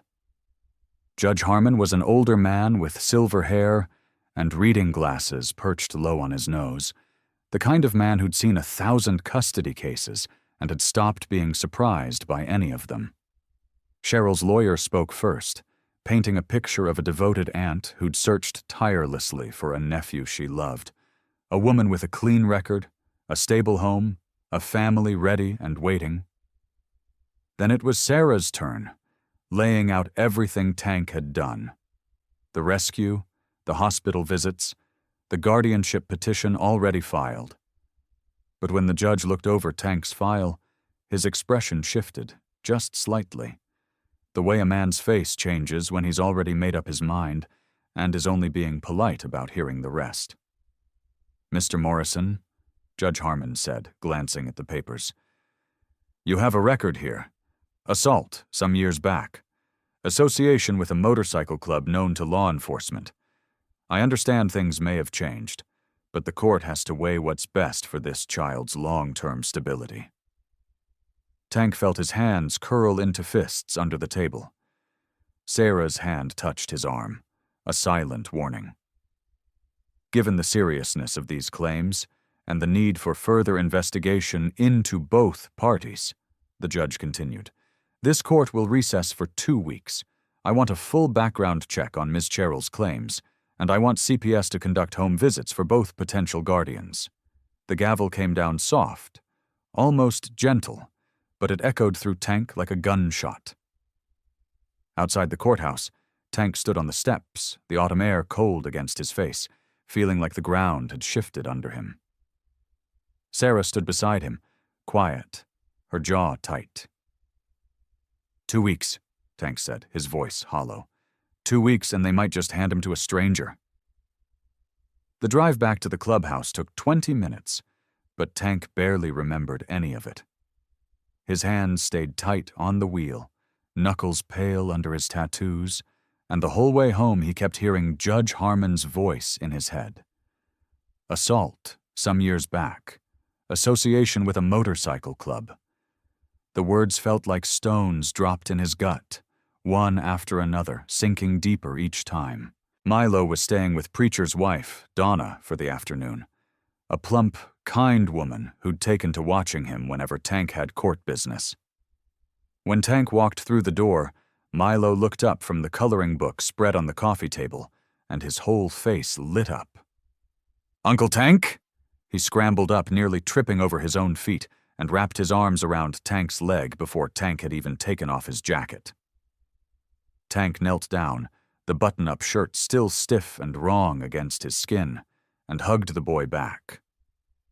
For a second, just a second, he let himself forget the courtroom, the judge, the 2 weeks hanging over his head like a storm cloud.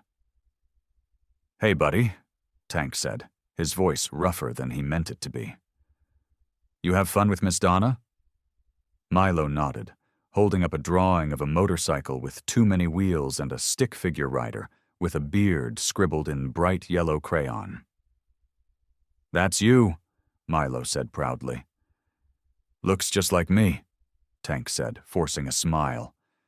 But Milo was already studying his face, the way he did sometimes, like he'd learned a long time ago to read grown-ups before they said a word. His smile faded. "What's wrong?" "Nothing's wrong," Tank said too quickly. "You have your worried face on." Milo's small chin trembled. "You get it when something bad is happening."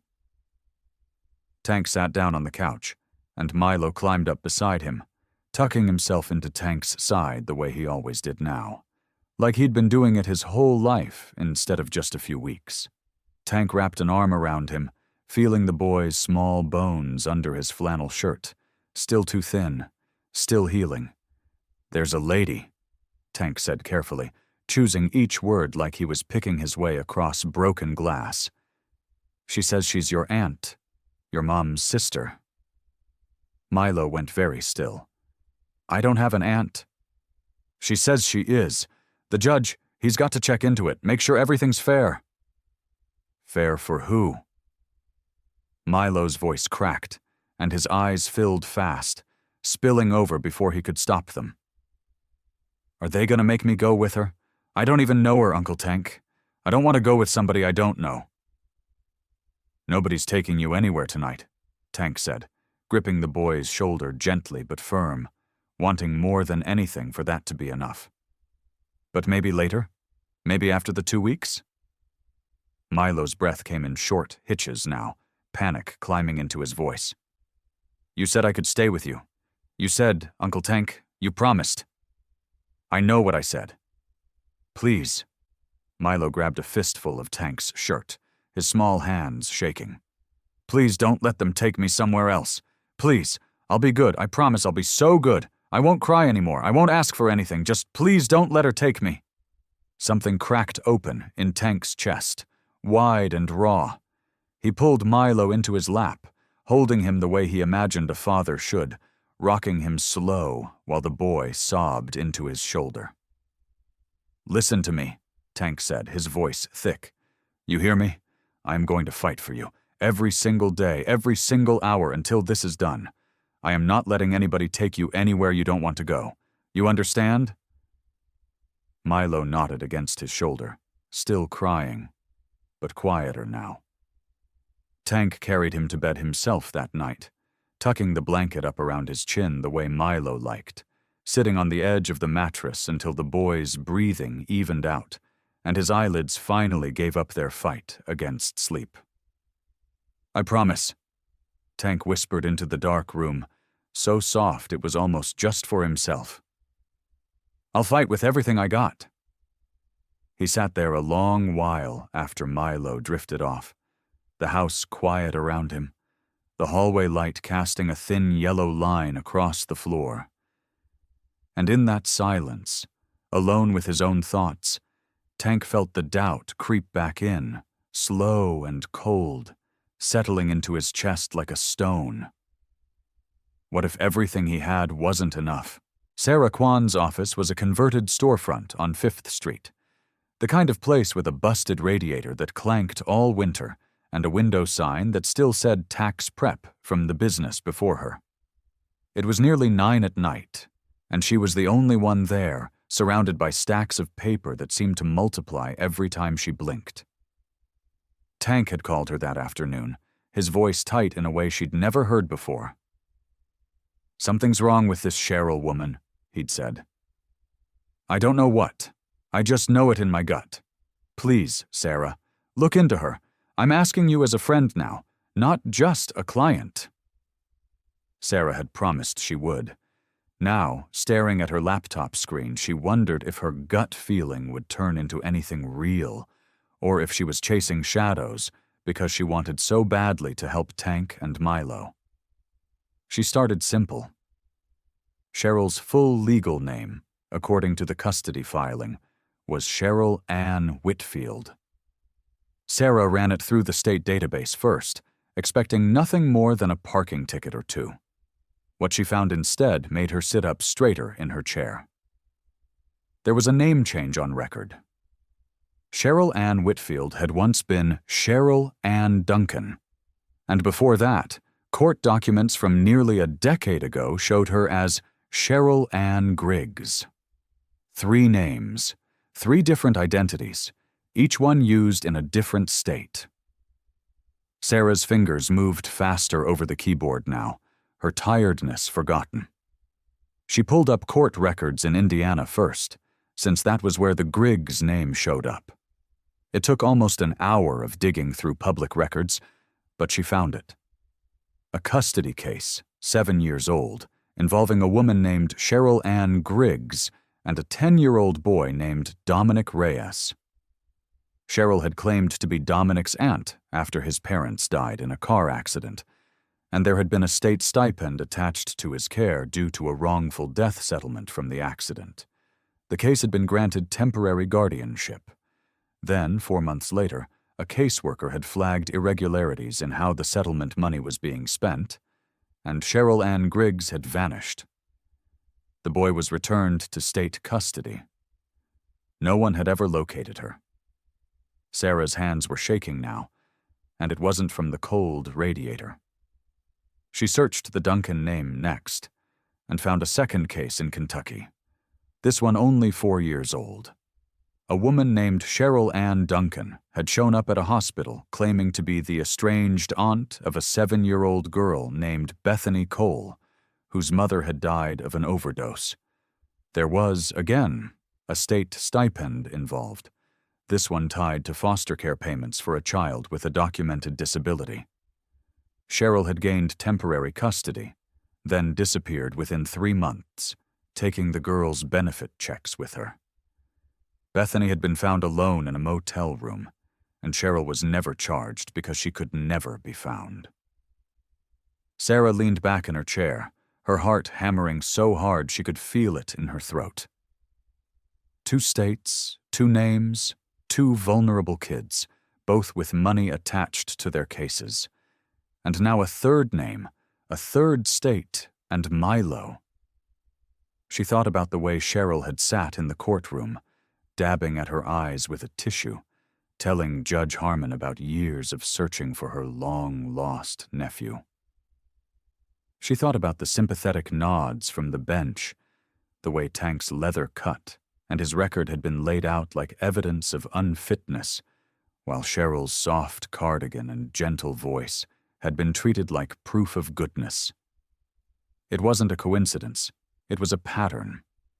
A woman who hunted for children in crisis, children with money tied to their names, and who wore grief like a costume she could put on and take off whenever it suited her. Sarah grabbed her phone, hands still trembling, scrolling frantically for Tank's number. It was late, past 10 now, but this couldn't wait until morning. Every minute mattered. If the judge ruled based on false information, if Milo was handed over to a woman who would disappear with him, the same way she'd disappeared with 2 other children, there might not be a way to bring him back in time.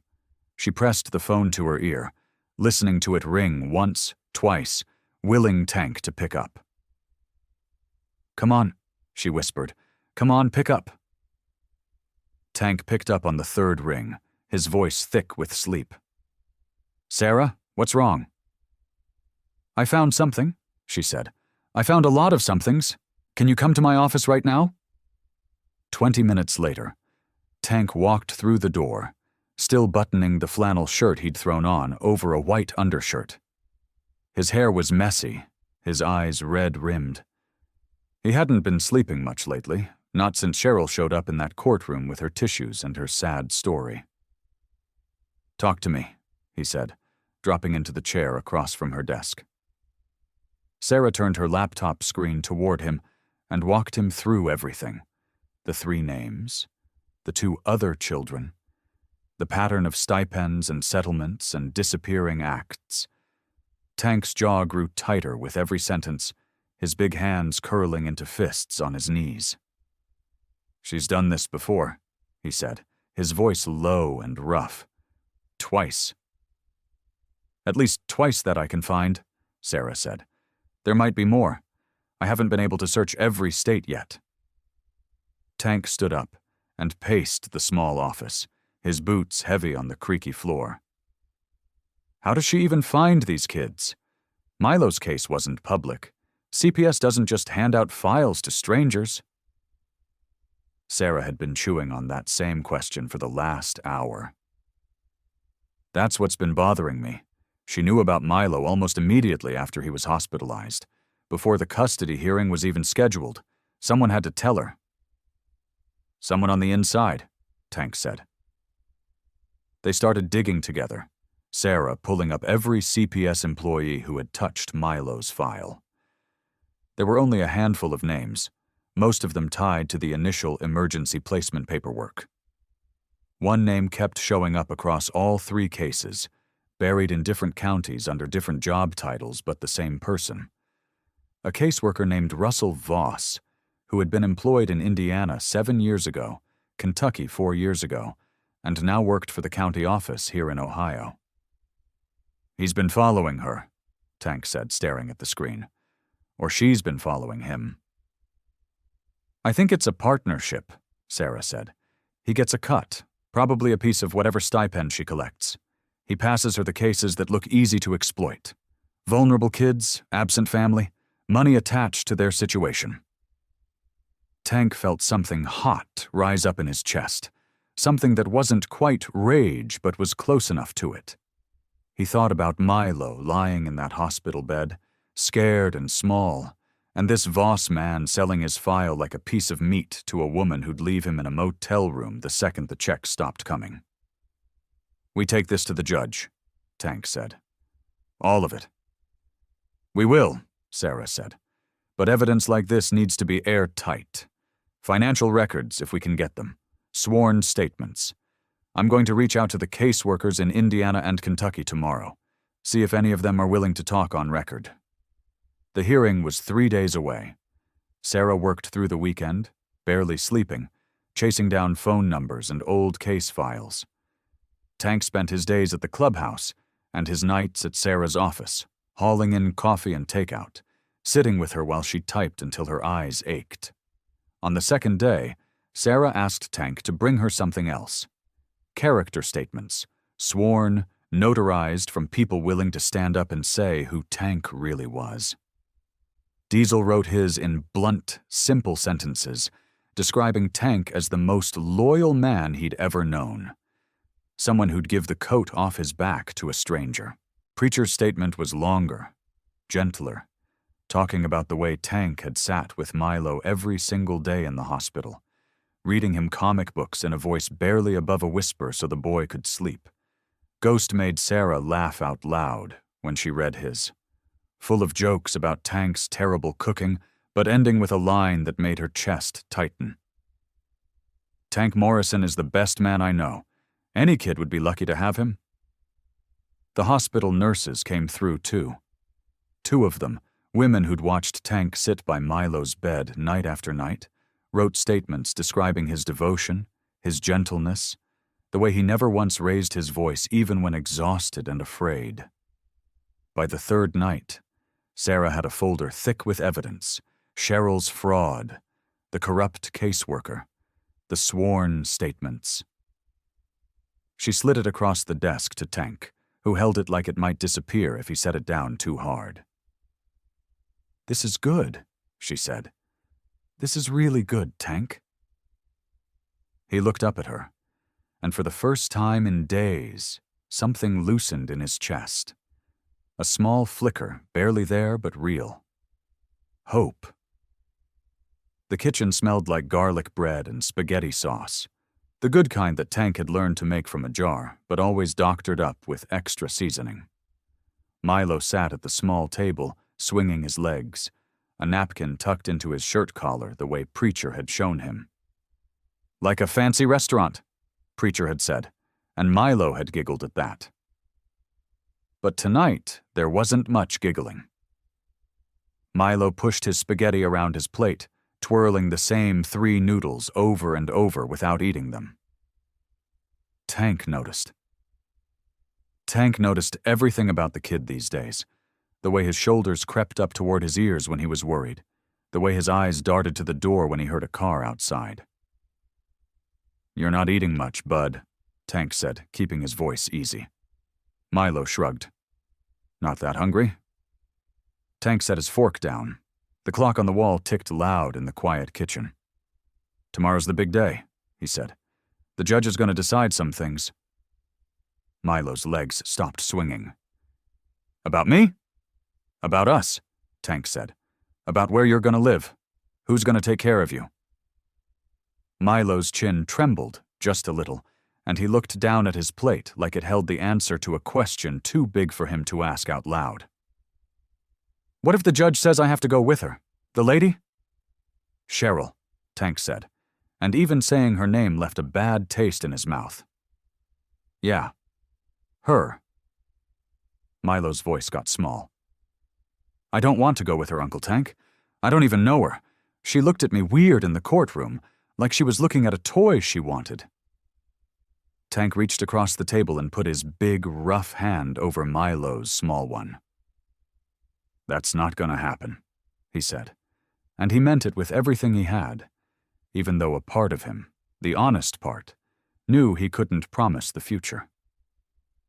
Judges made the calls, not bikers with prison records and leather jackets. Sarah found some things out about her. Bad things. The judge is going to hear all of it tomorrow. Milo looked up, hope and fear tangled together on his face. "What kind of bad things?" "The kind of things that mean she's not who she says she is," Tank said carefully. "She's not really your family, Milo. She's been doing this before, to other kids, taking them when she's got no right to." Milo went quiet, chewing on that information the way he chewed on his spaghetti, slow and careful. "So the judge will believe you? That I should stay with you?" "I hope so," Tank said. "Sarah's going to make sure the judge hears everything. But there's something else." He paused, choosing his words like a man picking his way across thin ice. "The judge might want to hear from you too. Might ask if you want to say something, about how you feel, about where you want to be." Milo's eyes went wide. "Me? Talk? In front of everybody?" "Only if you want to," Tank said quickly. "Nobody's going to make you. But sometimes, when a kid tells the judge the truth, straight from his own heart, it means something. It means a lot, actually." Milo was quiet for a long moment, staring at the napkin tucked into his collar like it held some kind of secret. "Would I have to talk about the freezer?" Tank's chest ached at the question, at how easily the boy could say it now, like it was just a fact of his life instead of the horror it had been. "Only if you wanted to. You could just talk about now. About us. About what you want." Milo nodded slowly, and for the first time that night, he picked up his fork and actually ate a bite of spaghetti. The phone rang just as Tank was clearing the plates. He wiped his hands on a dish towel and answered it, phone tucked against his shoulder. "Tank, it's Sarah." Her voice was quick, excited. "I just got off the phone with the judge's clerk. The judge has agreed to let Milo speak tomorrow, if he's willing. It has to be his choice. Nobody can push him into it, but the option is there." Tank looked over at Milo, who was watching him with those wide, careful eyes, waiting. "Hang on," Tank said into the phone, and lowered it. "Milo, the judge said you can talk tomorrow, if you want to. Nobody's making you." Milo was quiet for a long moment. Then he sat up a little straighter in his chair, his small hands folding together on the table like he was gathering courage from somewhere deep inside himself. "I want to," he said. "I want to tell the judge about us, about our family." The courtroom was packed tighter than Tank had ever seen it. Every bench creaked under the weight of leather jackets and folded arms. Diesel sat like a mountain near the back, his face hard as stone. Preacher sat beside him, hands folded like he was in church, lips moving in something that might have been a prayer. Ghost had actually combed his hair for the occasion, which Tank figured was as close to formal wear as the man owned. Behind them sat 3 nurses from the hospital, still in their scrubs, having come straight from their shift. One of them, an older woman named Rosa, caught Tank's eye and gave him a small nod, the kind that said, "We remember what you did." Judge Holloway banged her gavel once, and the room settled. "Miss Kwan," the judge said, "you may proceed." Sarah stood, smoothing her blazer, a thick folder tucked under her arm. She looked calm, but Tank had learned to read the tight set of her jaw. She was nervous. She was also ready. "Your Honor, I'd like to submit evidence regarding the petitioner, Cheryl Watts." Cheryl, sitting at the other table in a soft blue cardigan that made her look like somebody's kind grandmother, kept her face perfectly still. But Tank saw her hands tighten in her lap. "2 years ago," Sarah said, "Ms. Watts filed a nearly identical custody claim in the state of Indiana for a 7-year-old boy named Aiden Ross, who had recently come into a settlement from a car accident that killed his parents. The claim was denied when investigators discovered Ms. Watts had no blood relation to the child whatsoever." A murmur rolled through the courtroom. The judge held up a hand for quiet.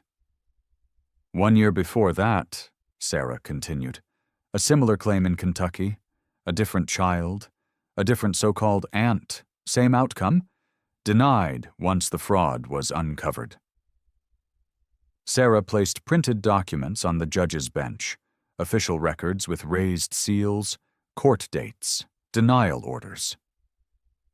"And in this case," Sarah said, her voice hardening, "we have phone records showing Ms. Watts was in contact with a caseworker at the Ohio Department of Child Services, a Mr. Gary Feldman, 3 days before Milo's case became public. Mr. Feldman has since been placed under internal investigation for selling confidential case files to third parties." The whisper in the courtroom grew louder. Cheryl's lawyer stood, objecting, but Judge Holloway waved him down, her eyes fixed on the documents in front of her. "There is no biological connection between Ms. Watts and Milo," Sarah said. "There never was. This was, from the beginning, a calculated attempt to gain custody of a child with a pending state stipend and possible insurance claim tied to his mother's disappearance." Cheryl's composed mask finally cracked, just slightly, a tightening around her eyes that Tank recognized as the look of somebody who knew they'd been caught. Judge Holloway took her time reading through the papers, her glasses low on her nose, the courtroom holding its breath around her. Finally, she looked up. "This is deeply troubling," she said.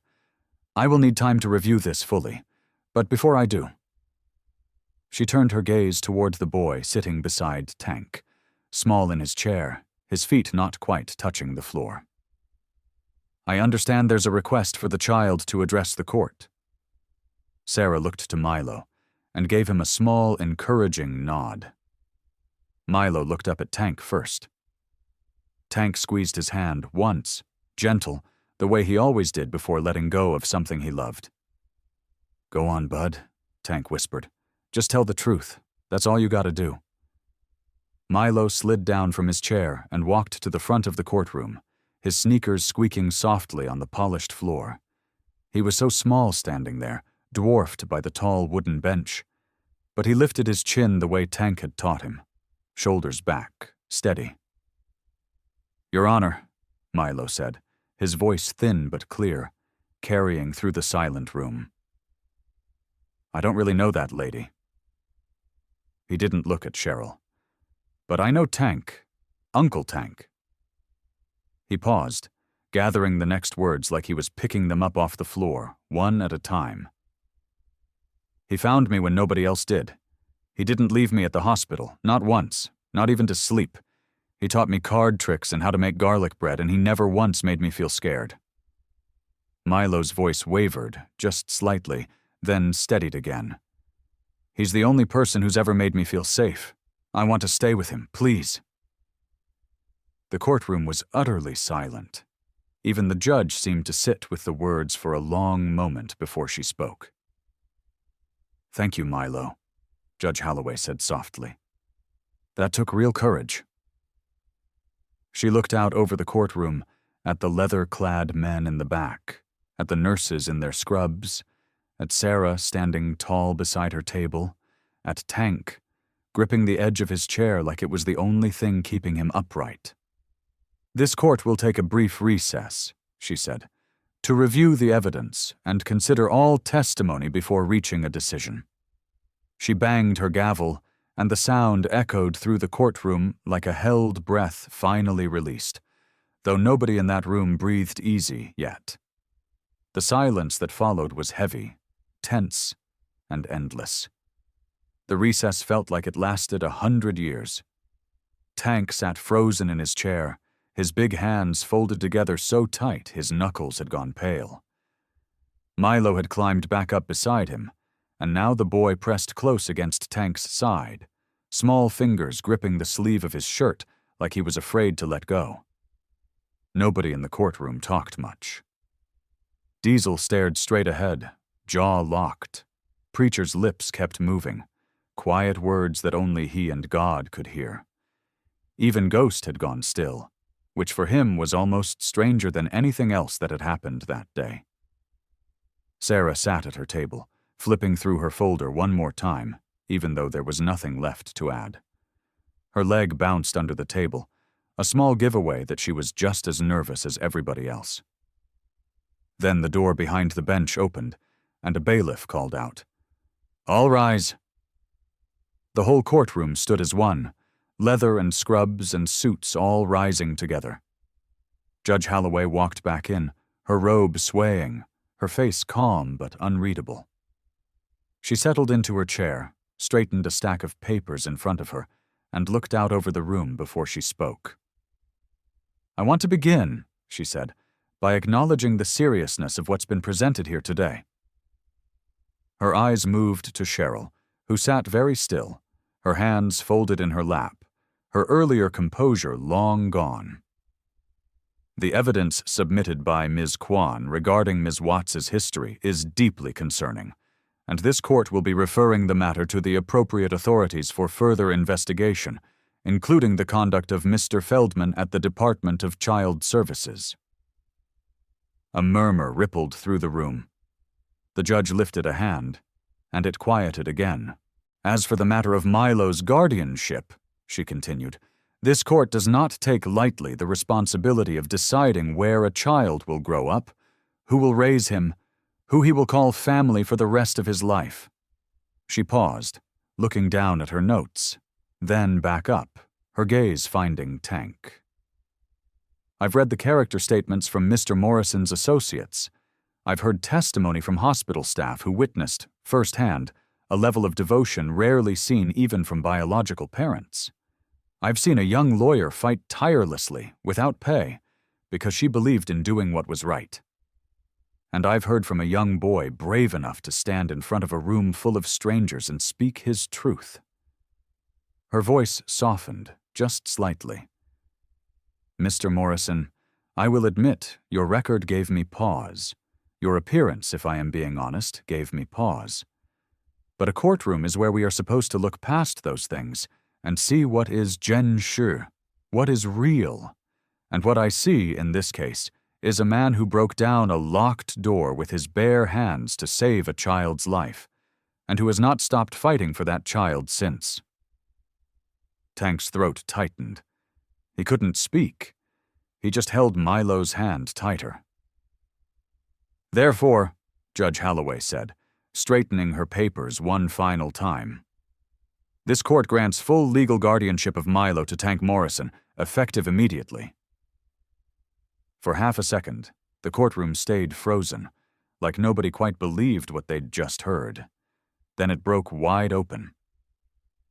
Cheers erupted from the back benches. Diesel let out a booming laugh and clapped Preacher on the back hard enough to nearly knock him over. Ghost threw both fists in the air and shouted something that got him a stern look from the bailiff, though even the bailiff was fighting a smile. The nurses hugged each other, tears streaming down their faces. Sarah dropped into her chair, covering her mouth with both hands, her eyes shining. Tank barely heard any of it. His ears were ringing, his chest heaving, his whole body shaking like something inside him had finally been let loose after being held too tight for too long. Milo turned to him, eyes wide, disbelieving. "Tank, did that mean—" "Yeah, bud," Tank managed, his voice cracking wide open. "Yeah, it means you're mine now, for good." Milo let out a sound that was half sob, half laugh, and launched himself off the bench straight into Tank's arms. Tank caught him easily, folding the boy against his chest, burying his face in his hair, holding on like he'd never let go again. Around them, the club closed in, a wall of leather and tattoos and rough, calloused hands reaching out to touch Milo's back, his shoulders, ruffling his hair, all of them crying and laughing at the same time, wrapping the two of them in a circle of noise and love and relief. The sun hung fat and golden over Tank's backyard, the kind of warm afternoon that made the grass smell sweet and the charcoal smoke curl lazy into the sky. Tank stood at the grill, spatula in one hand, flipping burgers that sizzled and popped, while behind him the whole clubhouse crew had turned his little patch of yard into something that looked like a family reunion nobody would have predicted 6 months ago. Diesel sat in a lawn chair that groaned under his weight, a cooler of soda by his boots, letting Milo dig through it for the blue kind he liked best. Preacher stood near the fence, showing Milo how to skip a rock across the small pond Tank had dug out back in the spring, his voice low and patient the way it always was. Ghost, of course, was in the middle of some ridiculous story, waving his arms around so wildly that half the guys were laughing before he even got to the punchline. Milo ran between them all like he belonged there, because he did. Gone was the thin, hollow-eyed boy from the hospital bed. His cheeks had filled out. His laugh came easy now, loud and unguarded, the kind of laugh that only came from a kid who felt safe. He wore a small leather vest, the one the club had given him that first night home, and it was covered now in patches.